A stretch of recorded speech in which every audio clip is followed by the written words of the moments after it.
बड़े बहन भाई, आपके कजन्स, जो सोसाइटी में जिनको आप देखते हो, जिनसे आप डायरेक्ट कांटेक्ट में होते हो, जिनसे आप रोज बात करते हो, जिनकी बातों से आप इन्फ्लुएंस में होते हो।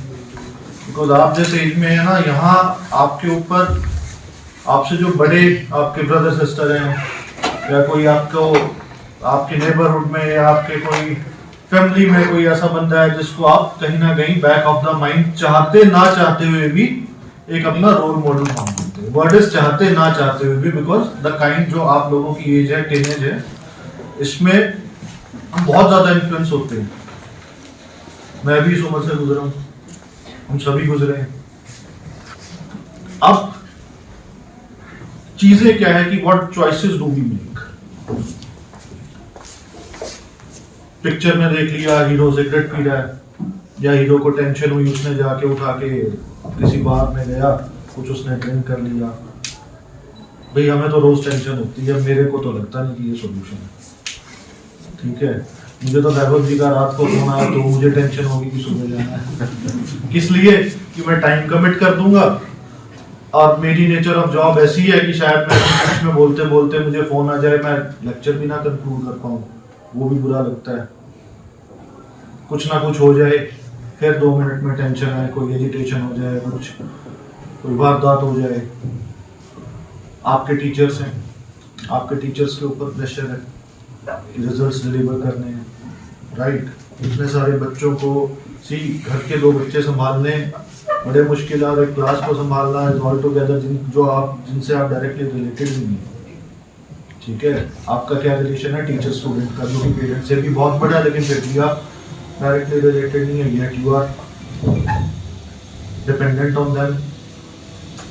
उनको भी टेंशन रहती होगी, आपके पेरेंट्स को भी टेंशन रहती होगी, मेरा बच्चा अच्छा करे। तो कहीं किसी को देखा है कि इस टेंशन में जाके जस्ट बच्चों के साथ इंटरेक्शन है तो let it be a fun filled interaction, also सारी बातों को सीरियसली नहीं लेना। देखा है, have you seen anyone smoking? मेरे मतलब नहीं समझे। आपके टीचर को कोई टेंशन हुई और टीचर स्टार्ट स्मोकिंग, देखा आपने? नहीं देखा ना। कभी अपने फादर या मदर को देखा होगी, एकदम बहुत ज्यादा टेंशन होगी, हो जाती है, कभी ना कोई स्ट्रेस आता है। That's what life is. अगर लाइफ स्मूथ चल रही है तो इसका मतलब भैया आप गड़बड़ है, life can never be smooth.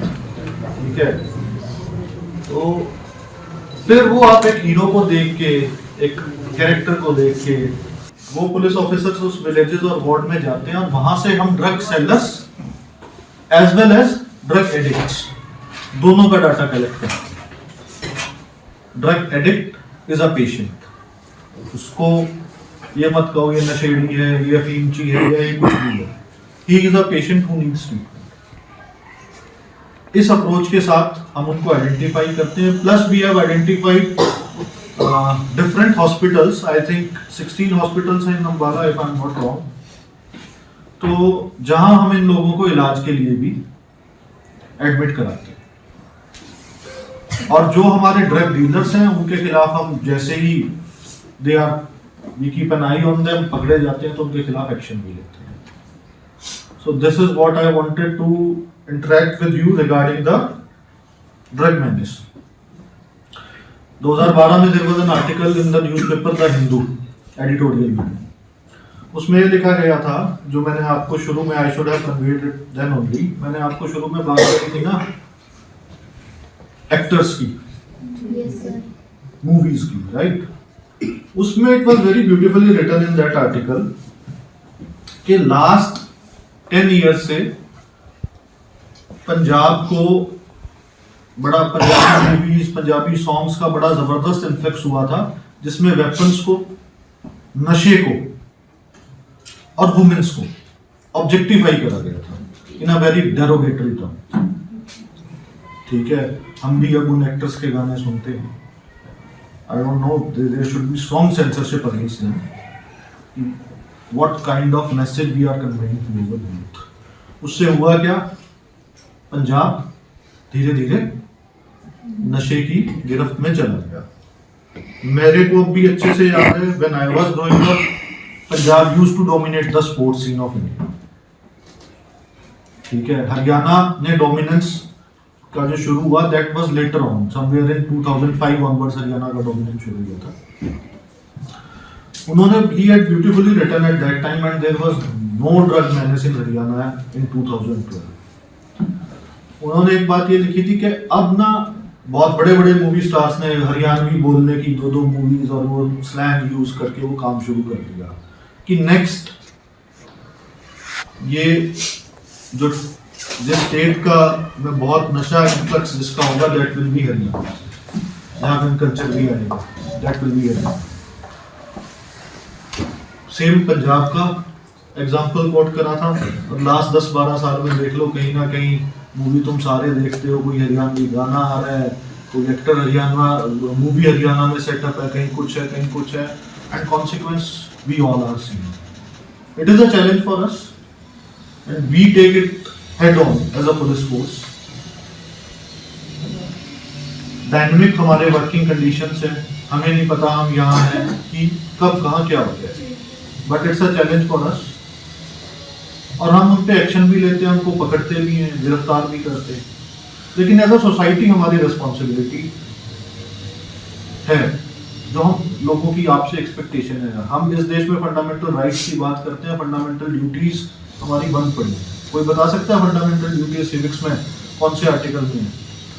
Arts का बच्चा है कोई यहाँ? 9, 6, 7, 8 में सबने सिविक्स पढ़ी है ना? आर्टिकल 51(a) 7 फंडामेंटल राइट तो सबको पता होंगे, है ना? 7 फंडामेंटल राइट सबको पता है ना? फंडामेंटल ड्यूटीज किसी को नहीं पता।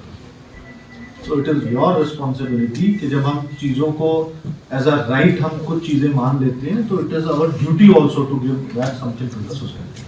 जो हेलमेट नहीं डाल रहे, आपकी स्कल स्टेनलेस स्टील से बनी हुई है?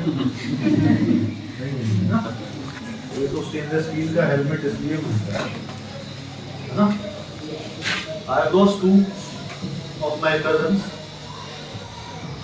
in road accident.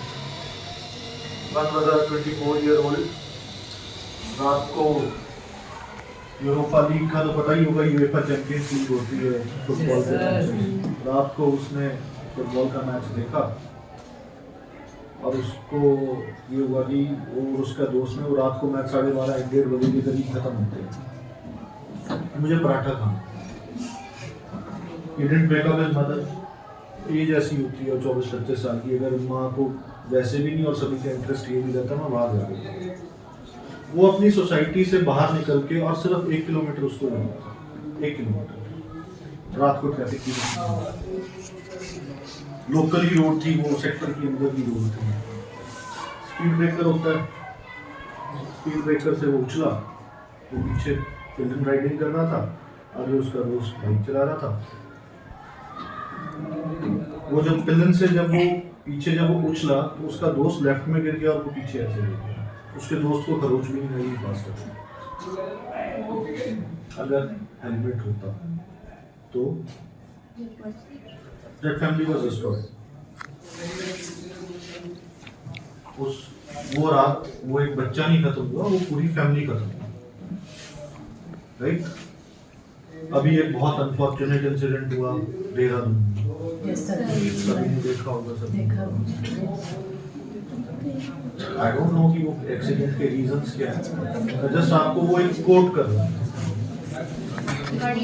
कुछ मर्जी हो सकता है, तो please wear helmet, ask your parents to wear helmet.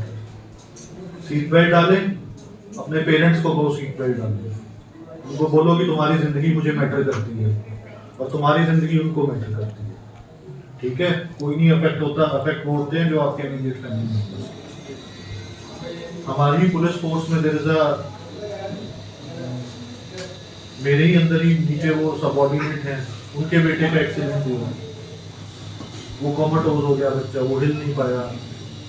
वो बच्चा 25-26 साल का लड़का है। अब इस दिवाली पे मेरे को उसने आके बताया, कहता जी कि मेरा बेटा ना बोलने लगा है, ही वाज सो हैप्पी दोबारा। मतलब एक जब बच्चा 1.5-2 साल का बोलता है, वही सेम हैप्पीनेस मेरे को उस 56-year-old मैन के फेस पर आई कुड सी। एक्सीडेंट किसी के साथ नहीं हो सकता। एक्सीडेंट आपने सीट बेल्ट भी लगा रखी है, आपने हेलमेट भी डाला हुआ है, तब भी फेटल एक्सीडेंट हो सकता है। लेकिन प्रिकॉशन तो लेनी जरूरी है ना। अब हम ये बोलने लग जाए कि ये जिंदगी का क्या पता है, हमें नहीं पता, प्रिकॉशन तो लेंगे ना।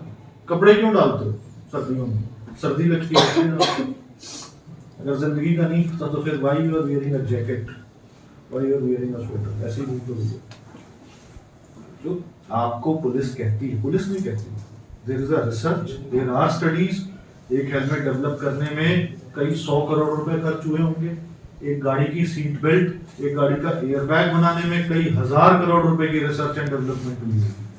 Best brains in the world in that field would have designed those things, right?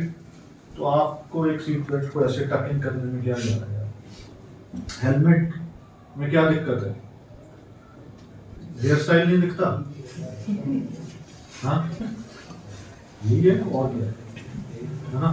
I'll see a, मतलब this is not, I'm not commenting.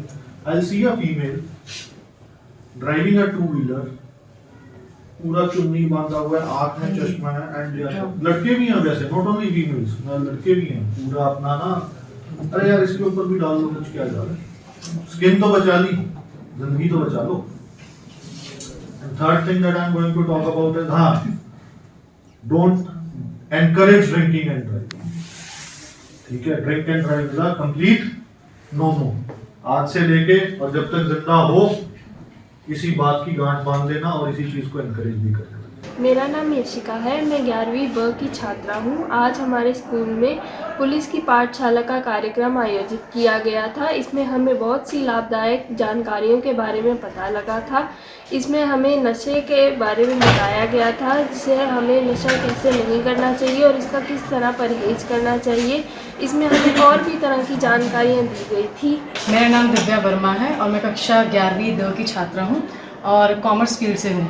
तो आज हमने पाठशाला में बहुत सारी चीज़ें सीखी, खासकर साइबर क्राइम, ट्रैफिक की जानकारी, जैसे कई बच्चे बिना हेलमेट के घूमते हैं और बिना सीट बेल्ट के, उन सब के बारे में सीखा है।